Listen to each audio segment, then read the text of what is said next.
Welcome to Coffee with the Cats, presented by Mission House Coffee. I'm Maura Sheridan, and today I am joined by Christian Cairo, who's an infielder with the Hillcats, kind of bounces around position-wise. But I kind of wanted to start out by asking you, Christian, who was your favorite player growing up? Who did you absolutely idolize?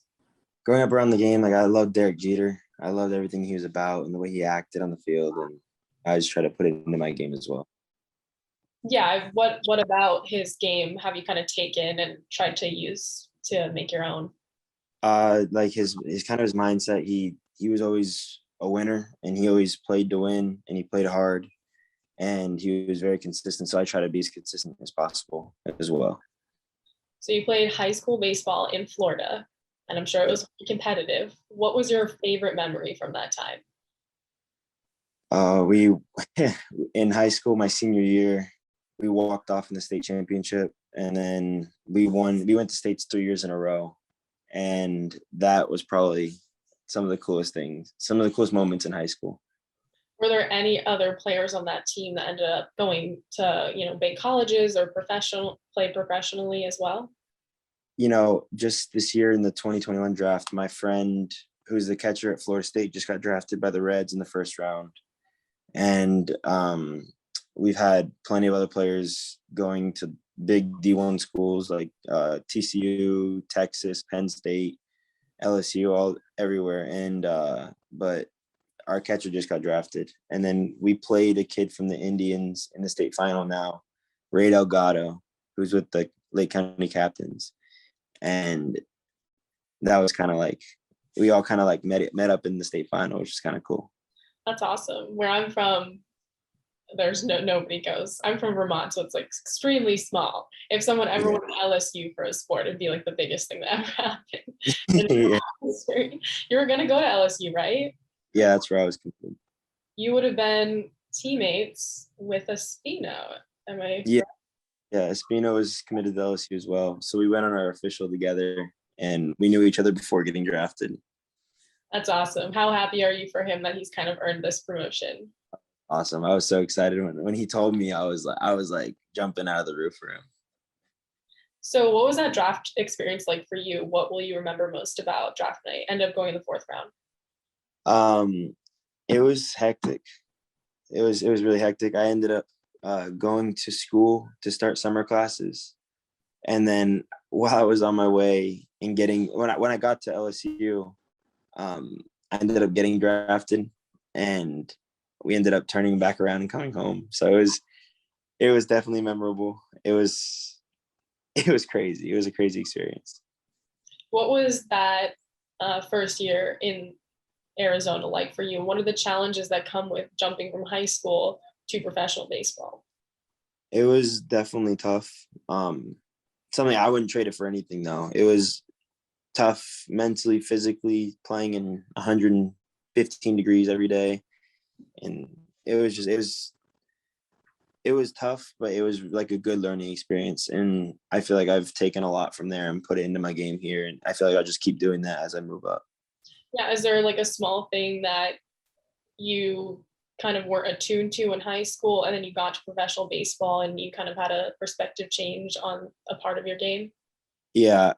So in high school, we faced a lot of guys throwing hard, but never really consistently. And going from a metal bat to a bat, and then from guys consistently throwing hard to kind of getting my timing ready and being on time and playing hard. It just kind of, and playing a longer season, it makes it like you have to kind of be more aware of what you're doing and also taking care of your body. So when I did this talk with Will Bartlett, he mentioned the fact that the way you are so positive and what you take from every single game, you seem to have a positive attitude. And he said he's really taken that from you. What exactly is that mindset and how do you get into it? Well, I mean, baseball is a really tough game. And I feel like the more down on yourself you are, the harder to play. You fail 7 out of 10 times and you're unbelievable. And I mean, having a positive attitude and enjoying each moment just kind of makes the difference, and it makes a bad day, a good day, and then a good day, a great day. So that's just kind of what I try to take from day to day. So I'd be remiss if I didn't ask you about your dad, Miguel Cairo, who of course played professional baseball and then also is now with the White Sox as a coach. What is the best piece of advice he's ever given you? To have fun. That was to enjoy it. You'll never get the time back, and to work hard. And I took all of that to heart, and I try to do that every single day. What was the coolest experience you had with him, just being around him and being around the game? I got to be in the dugout for the games in the big leagues. So when I was a kid, that was something I'll never forget. I wouldn't trade that for anything. Like, even though I didn't look at it the same way I would look at it right now, because I was just young and didn't know what to watch for, but he would help me and show me during the game what to look for and how to look at certain things. And I couldn't trade that for anything. That was probably the most fun I've ever had, like, on a field. Have you seen those Vlad Jr. pictures that are circulating of him when he's super little with his dad? Yeah. That could be you someday. Yeah, hopefully that's the goal. So every dad is like a little bit embarrassing. How does he embarrass you? Just a little bit. I wouldn't say he embarrasses me. It's more we go at it. Sometimes when we like go and hit and take ground balls, like I think I'm right. I know he's right. I think I'm right. He knows he's right. So then we'll go at it a little bit. And then sometimes we brought some friends around when that happens, and they think it's the funniest thing because we'll just start going at it on the field. But at the end of the day, we make up and we're fine. We go back the next day. Yeah, just really competitive. Would you say you're more competitive or he's more competitive? I have to be more competitive. There's no other option. So moving into this Lynchburg season, just started out on like the highest of highs, hit a home run in that first series against Fredericksburg. What was that sweep like after having 2020 off? And how did you just kind of like take all of that and keep going? Because you've had a good season so far. I worked really hard in the off season to get my body ready for the season, my swing, my defense, and coming into spring and then coming into the season, I just wanted to make myself known and go win some games. And that was probably it was the most fun I've ever had. Like, not ever had, but it was some of the most fun baseball we've ever played, like in general. And from there on, I just kind of try to keep trying to win for our team and try and do the littlest things to help our team win every day. And I feel like that kind of helps with your season on kind of like in the back of your mind, but I just try to go have fun and help the team win every day. So you're second on the team in stolen bases, but you've played half the games of the guys that are in front of you because you missed some time. Mm-hmm. What is the art to stealing a base?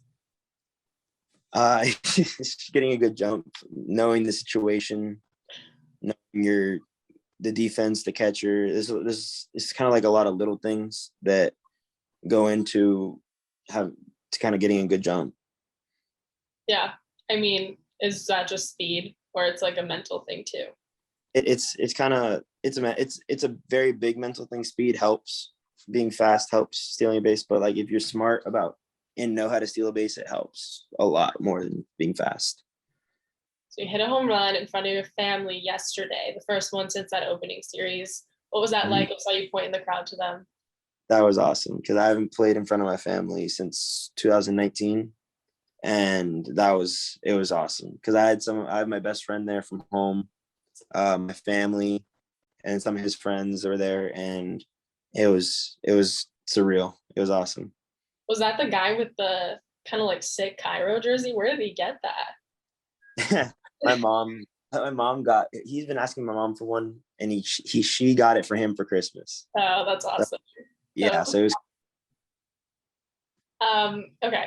So what are your goals for this season, and how do you finish strong? Because we're entering the second half now. I just want to try and be consistent as possible and then help the team win every day. If I can help the team win by doing something small each day, then I feel like that leads up to a good season. So I wanted to end with some fun, kind of get to know you questions. And my first one is, what is your biggest pet peeve? Ooh, I'm not sure.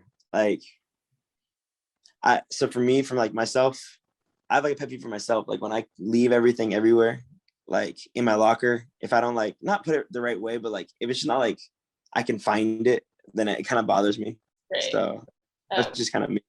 Yeah, no, I'm like notorious around my friend group for like make sure like you keep track of Maura's phone, her keys, whatever, because she will lose them, and it just annoys all of my friends so much. I'm just like, oh crap, I don't have my credit card, I don't have this. It's just like a regular day. I forget wallet somewhere. So yeah, that's probably everyone's pet peeve about me. For me, it's when people are talking like really loud during in movie theaters. So Yeah. I can't do it.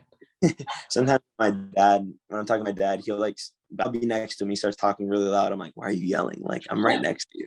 So I mean, I don't really have any like specific ones. Yeah, no, that's a good one. So do you have like a snack or something that you have to eat before a game or that you'd like to eat before a game?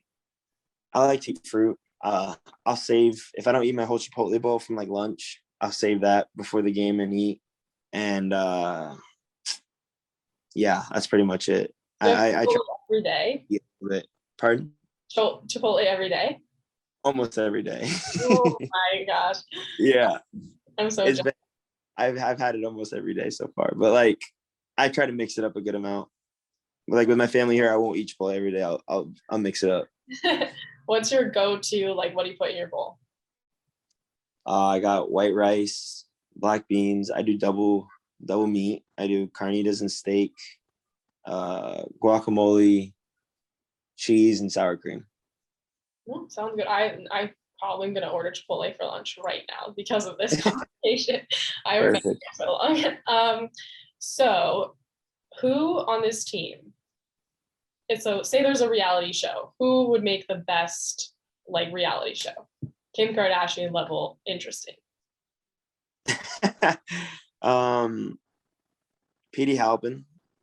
Petey won't be one of those guys. Corey Holland, those guys. Yeah, I mean, I feel like a lot of them could be on there. Everyone on our team could probably be on one. We have a good team. We have a fun team. We like to have fun. We joke around, but we all enjoy each other. Yeah, who's the funniest, or who makes you laugh the most? Zapata's pretty funny. Really? Yeah, Zapata's funny. There's like some pictures of his headshots, and I'm in them because I was trying to get him to stand a certain way, and he was just joking, doing circles, and I'm just like moving him, and I look terrible. Yeah. It's really funny. Final question: who would be most likely to be president, or who would you trust the most on this team to be our president? Probably no one, but yeah, I mean, let's think. I'd say Miz. Yeah, that's a good answer. Yeah, Miz is a pretty good one. Miz is pretty good. Very level-headed. Yes. Yeah. Yeah. No, he's a good dude. So I would say Miz. All right. Well, I appreciate this so much, Christian. Thank you so much for coming on. For sure. Thank you. All right. This has been Coffee with the Cats, presented by Mission House Coffee. We will see you next week.